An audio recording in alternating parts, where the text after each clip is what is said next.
you're feeling so terrible, perimenopause is that early period, could be a year, could be 10 years before that menopause begins. And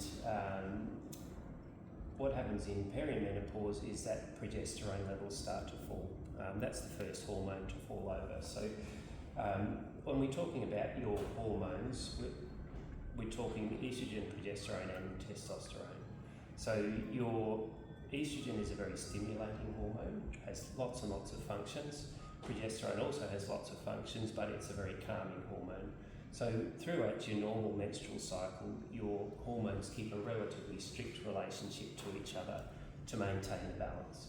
So when that balance goes off, as in your progesterone, your calming hormone, as that one starts to drop, you get more of the stimulating effects of your estrogen. And so in perimenopause, almost everyone that I speak to in perimenopause says, I feel like I'm going crazy. And it's, you know, the number of women I see that have quit jobs, relationships, just don't manage anymore in people that were previously very highly functional and productive, and all of a sudden they feel like it's a difficulty to put the kettle on. So, and that's that progesterone dropping effect. So progesterone has a very big effect on GABA, which is one of your most important neurotransmitter, and it's a very calming hormone. So as that one drops off, estrogen is fluctuating. It's not just that it's high all the time. Sometimes it'll be low as well. It does fluctuate still throughout your cycle. Later on in perimenopause, your testosterone level also starts to drop off. And it's an important one to bear in mind. And again, that very, very few clinicians will prescribe testosterone for peri and menopausal women. And last of all is your estrogen starts to fall over. And that's when you start to get the hot flushes and the night sweats. And there's list and list of symptoms that you can get. But we can basically work out where you are in your cycle by the symptoms that you're getting. But early in the piece, it's always that anxiety, you can't sleep, you go to sleep but you're awake at 1 in the morning, and you feel like everything's in effort, really, really irritable all of the time, and it's just as simple as those hormone imbalances. Now, there's no question that some of the natural remedies can make a difference. And particularly early in perimenopause, there are some natural products that can, I see women that have been in to see naturopaths and spent literally thousands of dollars on all sorts of different concoctions, and things like black cohosh and red clover and wild yam. They can all have some effect, but there's really no substitute for replacing your hormones. So I guess the issues around hormone replacement therapy are about safety. Like I say, the biggest effect that on the uptake of hormone replacement therapy came from just bad information from the Women's Health Initiative. So at the time that study was done, it was the largest study ever conducted and one of the most expensive. And the results that they came up with that decided that HRT causes breast cancer was based on using a synthetic progesterone. So when we talk about your hormones now, the gold standard is to use body identical hormones. And there's different options on that. There's commercially available products that are not too bad now, and compounding natural hormones as well, which is my preference. Even though there's a lot of resistance to that from mainstream menopause societies and medicine in general, it's in my opinion, a very superior product. So as far as that study goes, like I was getting back to the breast cancer issue, is that the findings of that big study were based on using synthetic progesterones. We already knew before that study was done that synthetic progesterones increase your risk of breast cancer to the tune of about 25%. Synthetic progesterones are what you'll find in every contraceptive that's available. And I'm of the opinion that that's more than likely one of the big reasons why the rate of breast cancer has gone up, because of those synthetic progesterones particularly. There are some contraceptives that have a body identical estrogen, but I think we'll find in the future that the synthetic hormones have got a lot to answer for on that front. So when you're using HRT, we'll only ever prescribe natural hormones. So when we talk about the difference between natural hormones and synthetic hormones, we're talking about their chemical structure. So irrespective of the packaging, what you're looking for when you're asking your GP about hormones is hormones that are identical to what your body makes. So a synthetic hormone is a hormone that for the most part looks like your natural hormone, but it's got a slight chemical change. And the reason that's come to be is that you can't patent a product that's naturally occurring. So in order for pharmaceutical companies to be able to patent a product, they've got to change the chemical structure. So you change a part of the chemical structure, call it something different, and now we can patent it and put it in a contraceptive pill or whatever it is. And for some part, it will have some of the effects of that hormone, but not all of the effects, and particularly in progesterone. So a large part of the effects of progesterone come from not the progesterone molecule itself, but from one of its metabolites. So when progesterone is broken down, it then becomes allopregnanolone, which is the part of that hormone that then synthesizes your GABA production, which is that calming part of your hormone. You don't get that from synthetic hormones. So they're not only safer, but they're more effective as well. Now the other part of safety regarding, and getting back to the breast cancer side of things again, we know that using natural hormones will over time reduce your risk of breast cancer by about 25%. There is no causative factor to natural hormones and breast cancer. If there were, every woman would get breast cancer, and we know that's not true. So if you're using natural hormones, then there is no causative. There is an argument to be made for hormones accelerating the growth of certain types of breast cancer, those being the estrogen receptor positive cancers.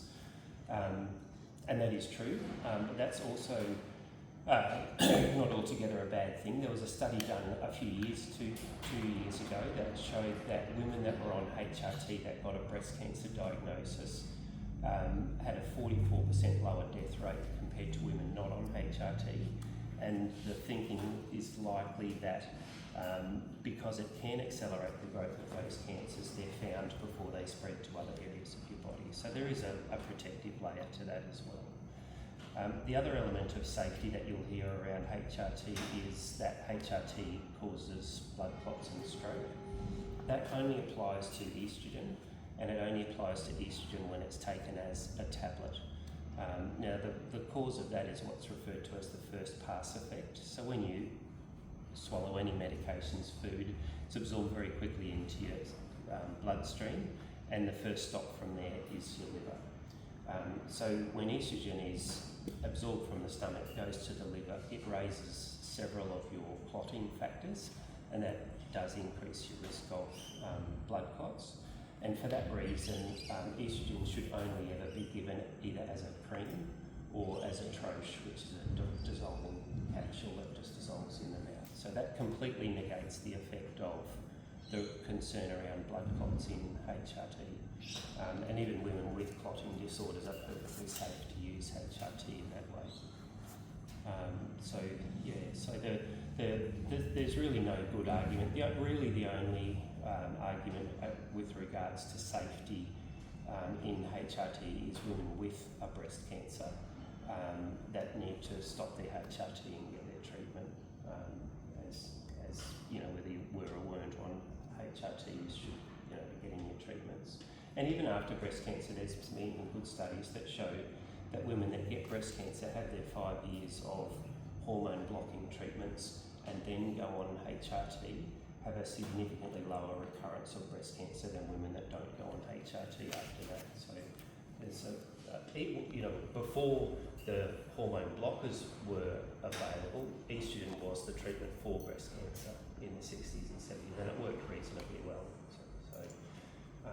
So there's a lot of sort of safety concerns around HRT, but largely unjustified, and because of that reason of menopause not being taught very well, the uptake of the good information by general practice and specialists just hasn't been unfortunately. It's really sad because the number of women that I see that are just in such distress that really don't need to be.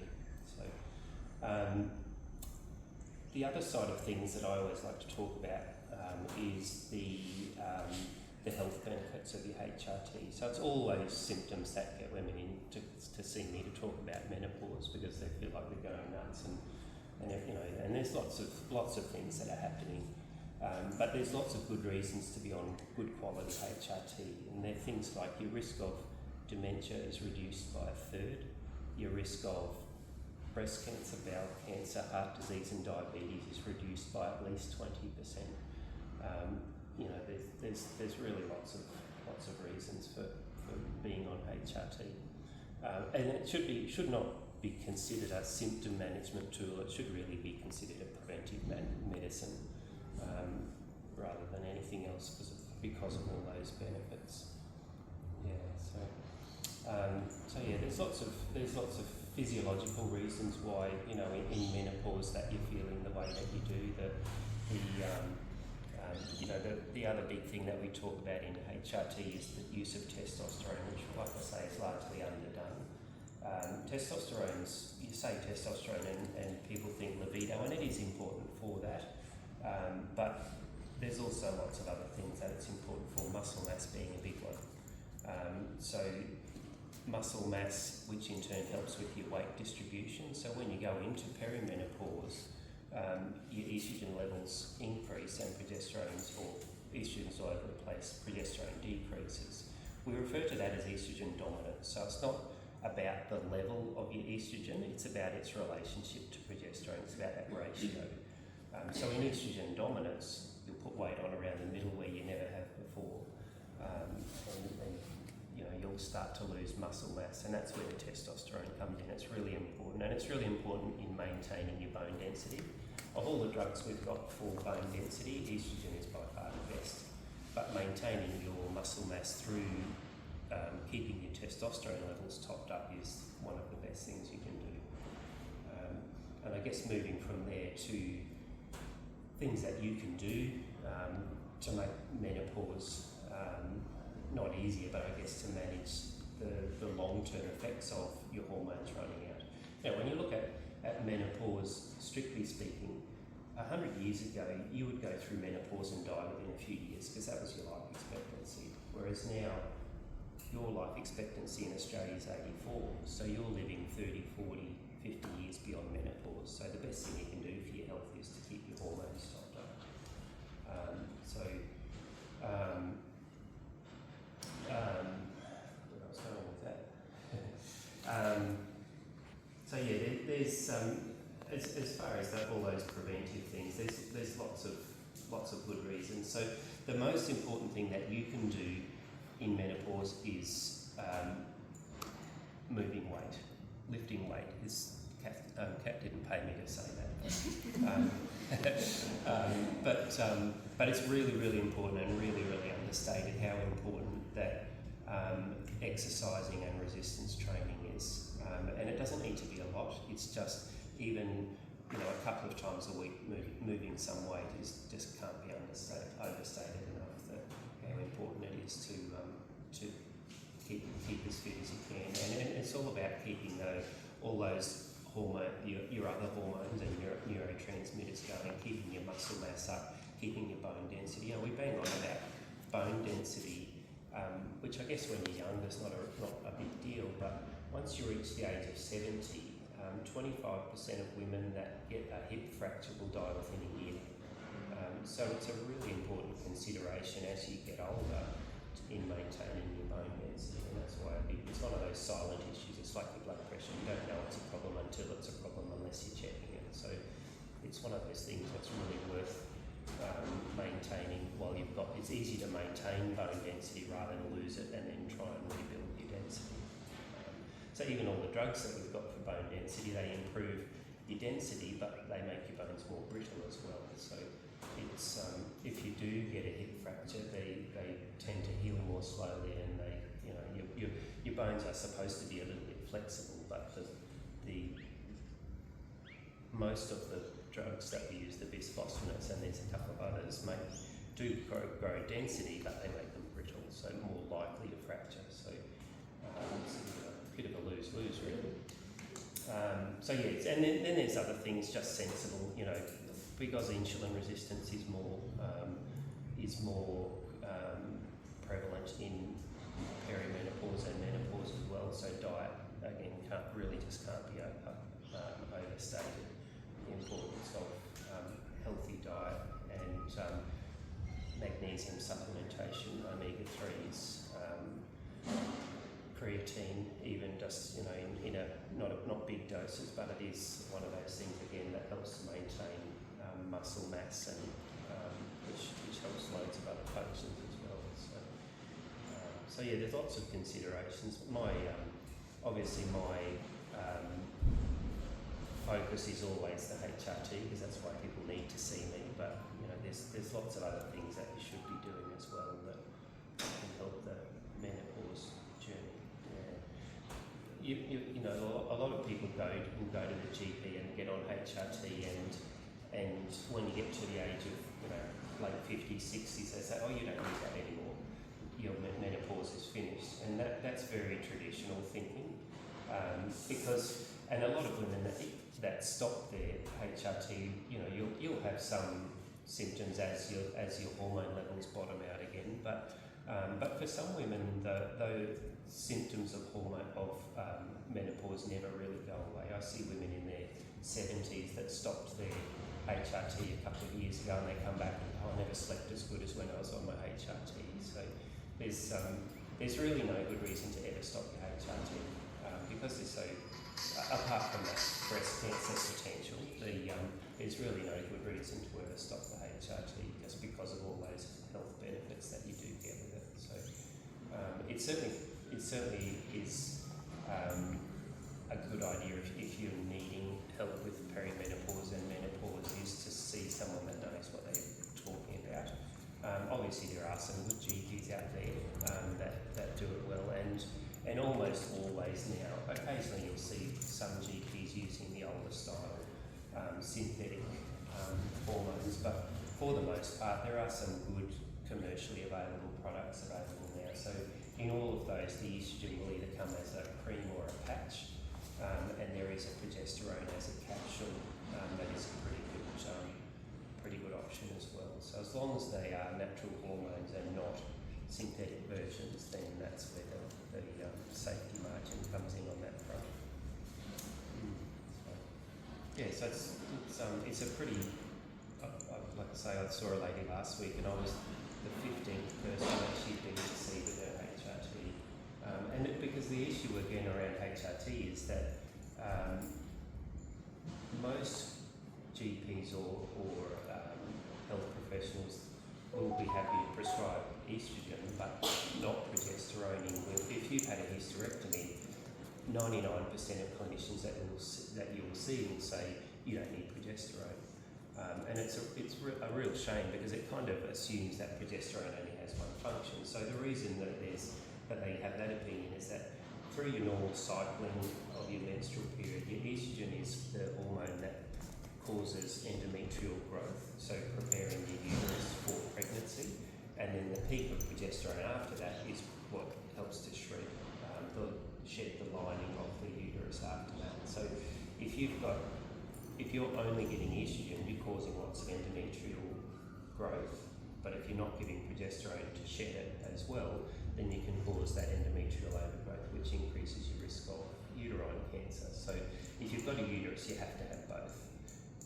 So the assumption is that if you don't have a uterus, well, you only need estrogen, and it's a real shame, because you miss out on all of those nice calming effects of progesterone. And unfortunately, most prescribers won't offer progesterone progesterone if you had a hysterectomy, but it's just not true. There's so many benefits to be had in anyone that's had a hysterectomy for progesterone. It's very underdone, unfortunately. I've got if anyone's interested in learning a bit more about menopause, there's a UK GP by the name of Dr. Louise Newson. She's got a really good podcast, really simple, just has lots of everyday people in chatting about menopause and their experiences and what they do, and it's really, really informative and very easy to listen to, like sort of 15-20 minute snippets of information, but very, very good. She put out a document regarding all of those health benefits of HRT, because again, she's been doing this for about 20 years as well, just using natural hormones, and enormously popular. So, but yeah, if you want a copy of that, I've got a few copies here, but very, very good information. Did anyone have any questions about any of that? Just quickly, what is, if somebody does get on, for instance, starts balancing their hormones more with HRT or whatever, what are some of the outcomes as far as how people feel? Not necessarily the health aspects, but the difference to the quality of life for people. Yeah, so the invariably when I initially see women, and when anyone that does HRT does that, it's always anxiety, irritability, I can't sleep. If it's later in the piece, the hot flushes. Joint pains is another big one that's very under-recognised and often misdiagnosed as fibromyalgia. Often you'll get offered an antidepressant for your anxiety, depression. Now, when you first start taking the hormones, there are things that in that list of symptoms, and there's literally dozens of them, but there's some things that you'll notice changes in within days. So joint pain is often one to go very quickly. You'll often find within a week or two that you're sleeping better, that the anxiety is starting to settle. There are some of those health issues like the weight distribution, that takes months. Libido takes months typically to get better. Skin, often skin irritation is another one. Itchy, crawly skin is a very common one and a very under-recognised symptom of menopause. That one tends to go very quickly. Skin quality tends to take longer because estrogen is very important in your collagen production, which helps to support your skin, and so those ones take a bit longer, but often it's those soothing effects of the progesterone early in the piece that make the world of difference, and very often within days and weeks of starting your hormones. So. Can I ask, if a young person suffers from anxiety, depression and all those things, is that then exacerbated when they... Yeah, absolutely. Yeah, so increasingly we're finding out that women that, and particularly younger women that have issues with PMS or PMDD, premenstrual dysphoric disorder, where they feel like you're going crazy, like literally. There's actually been studies done that show that crime rates committed by women are much higher in that 3 days before your menstrual cycle. So it's actually been, it has its own classification now, that dysphoric disorder. But yeah, my husband would agree. So what we're finding out is that these women are have a lifelong progesterone deficiency or estrogen dominance. You can use them interchangeably really, because the easiest fix for estrogen dominance is to add progesterone. So that's what we can do now. For PMS and PMDD, we'll just say, just take progesterone 3 days before your period and you can literally make it better. So those people, and that's because you have that sort of deficiency of progesterone, so you're not getting that GABA effect, that soothing, calming effect of your hormones. So it bottoms out earlier than it should do. So when you look at your progesterone levels through your menstrual cycle, it should flatten out a couple of days before your period. So in people that are progesterone deficient, that happens a few days earlier. So that's where that feeling like you're going nuts comes from in those women. So just adding progesterone for that anxiety. So and the other thing with that is postnatal depression. Women that are more prone to postnatal depression are even often progesterone deficient or estrogen dominant. Yeah. And again, you can just fix it by adding progesterone. So how does one person tell, like, because there's no exact date or timeline for these. So how do you tell when you're going through all this stuff? Like, because it, like hitting into perimenopause, blah, blah, blah, like what is like the key signs? Like, I know that there's blood tests and stuff like that, but often I hear from a lot of women that the blood tests just show nothing. Yeah, they do. In perimenopause, the blood testing can be a little bit useful, but it's all about the symptoms. And this is the big issue with why. So, and almost always it's that sleep anxiety, irritability. They are the ones that tend to come early, and they all just compound each other as well. So if you're not sleeping, you're going to be more anxious, you're going to be more snappy, everything's going to be an effort, you're going to feel tired all the time. So it's just a bit of a revolving door. But, very often, that they'll go to the GP, and I hear it every single day, oh, you're too young to be in perimenopause. You're never too young to be in perimenopause. I see women in their early 30s who are perimenopausal. So, but unfortunately, again, it just comes back to that.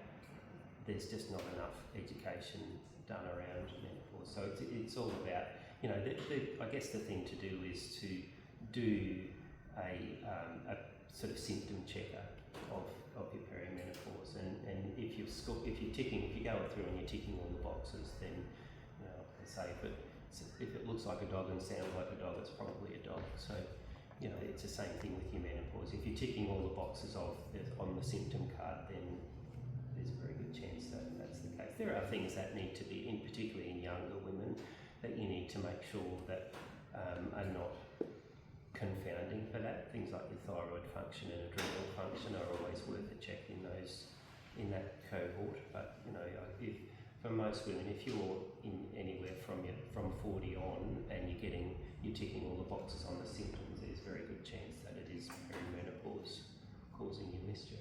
So even if you have a blood test, for instance, and it does come back that you're not necessarily menopausal, to still seek help and to absolutely. To still follow through. Very, very often, and again, it's if you know where in the cycle you are, which you can tell by the blood test. You can tell typically in perimenopause, not in menopause so much, because some of the hormone levels just keep going higher. But you can get possibly a bit of an idea. But the blood test is not the benchmark of diagnosis. It's a clinical diagnosis, not a pathological. So what's the best thing to ask when you ask for a blood test? Yeah. What do you specifically watch it? So when in my initial one in perimenopause and menopause is your three hormones, so estradiol. So when we do your hormones, estradiol is what is in all of the creams and patches. So there's 3, possibly 4 types of estrogen that you make. So estradiol is E2, so that's the one that's easily measured. E3, in compounding your hormones, we always use E2 and E3. E3 is very breast cancer preventive, so we like to add that in when we do it as a compounded version. So we'll do estradiol, your progesterone, your testosterone, then we do your luteinizing and follicle stimulating hormones. So they are the hormones that sort of cause the changes through your menstrual cycle. So as they increase, they prompt your ovaries to make more hormones, and then as they fall, the hormone production drops off. So in menopause, those 2 hormones just keep going higher and higher because they're trying to prompt your ovaries to make more hormones. So as the ovaries aren't responding, they just keep trying by increasing those levels. So normally, for example, your follicle stimulating hormone will be anywhere from 1 to 30 through your cycle. In menopause, you'll see it 80, 90, 120, 140 through the roof. So when it's in those numbers, we can say, even if you had a period last week, we can say there's every chance you're menopausal now. So we do those ones. I like to do a DHEAS as well, which is the precursor to your testosterone production. Prolactin is another one, just to make sure that there's not something else that might be driving ovarian hormonal variances. They're the main ones that we would look at. Yeah. And then, like I say, any younger person, or if there was a bit of a question, thyroid checking, adrenal function, and like things like your cortisol and that, TCH.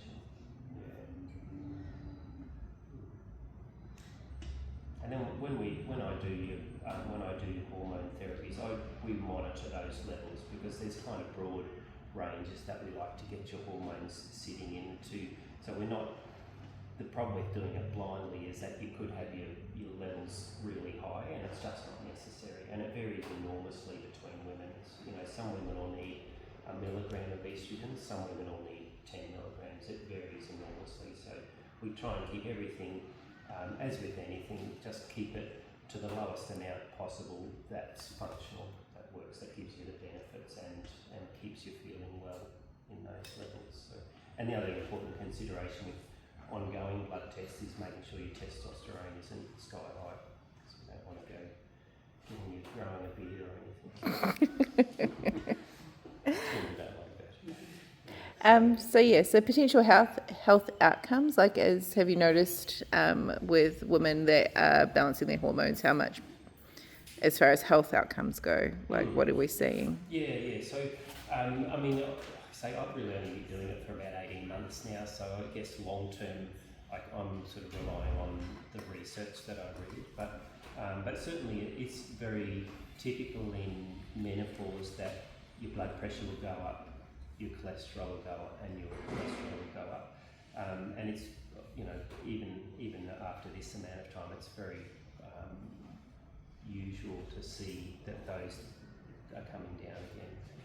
So cholesterol's coming down, blood pressure's coming down, and I guess that can all largely be part of just generally feeling better. You know, people are more inclined towards, if you're feeling well, you're more inclined to want to do all those healthy things that maintain you better. So, you know, women come in and say, I know I should be exercising, but I just can't. I say, look, just don't worry about it. Just let's get you feeling a bit better first, and then we'll get you into your exercise and, you know, get you eating better. And you know, and a lot of women still want to see a naturopath and a homeopath or whatever. I don't have any problem with that at all, as long as the context of that is right, as in it's supporting your health. We're not sort of. My big issue with those services is that they make these wild diagnoses based on whatever it is they do, and then sell you all these herbs and spices to fix up whatever it is. I don't agree with it doing like that. Certainly as a health adjunct, absolutely, because there's a lot that they can offer you as far as just good health information, things you should be eating, shouldn't be eating, things that might be right or wrong for you individually, I think is a really important consideration. But as far as a treatment modality, if it worked, then, you know, people wouldn't have been dying 50, 100 years ago, because that's all we had. You know? So with the development of medicine, I think there's just got to be the right balance in all of those things.